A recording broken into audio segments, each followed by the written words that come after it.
আজকের লেকচার সিরিজে আমরা আলোচনা করব অর্গানিক কম্পাউন্ড বা জৈব যৌগের নাম কিভাবে লিখতে হয় সেটা নিয়ে। জৈব যৌগের নাম লেখার জন্য আমরা যে পদ্ধতিটি ফলো করি সেটি হচ্ছে ইউপ্যাক নোমেনক্লেচার সিস্টেম। ইউপ্যাক নামকরণের নীতিমালা অনুসারে একটি নামকে সাধারণত ইংরেজিতেই লেখা হয় এবং এই লেকচার সিরিজটিতে একটি জৈব যৌগের নাম ইংরেজিতে কিভাবে লিখতে হয় আমরা সেটি দেখব। মনে রাখবে, জৈব যৌগের নাম বাংলায় বইতে যেভাবে লেখা আছে তাতে অধিকাংশ যৌগের নামই ভুল হয়ে যায়, তাই আমাদের ইংরেজিতে শেখাটাই সুবিধাজনক। ইউপ্যাক নেমের কতগুলো অংশ রয়েছে। প্রথম অংশটিকে বলা হয় থাকে প্রিফিক্স। প্রিফিক্স দিয়ে আমরা আসলে কি বুঝি? লক্ষ্য করো, এটি একটি জৈব যৌগ এবং তার এই দুই পাশে দুটো CH3 মূলক দেখা যাচ্ছে। এগুলোকে আমরা বলে থাকি তার শাখা বা শাখা শিকল। প্রিফিক্স অংশটিতে বসে এই শাখার নাম, শাখার সংখ্যা এবং শাখাগুলোর অবস্থান।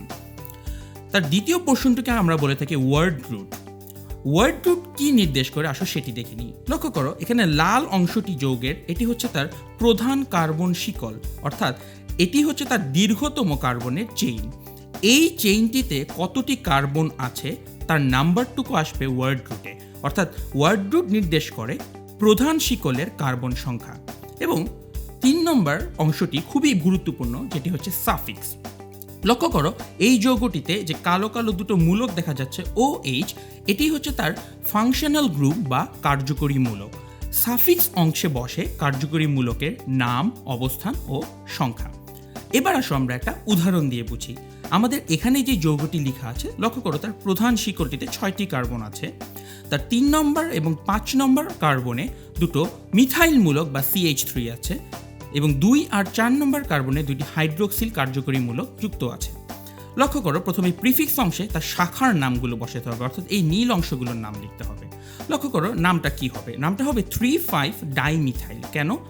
কারণ 3 এবং 5 এই দুটো জায়গাতে মিথাইল মূলক যুক্ত আছে। এই 3 আর 5 দিয়ে তার অবস্থান বোঝাচ্ছে।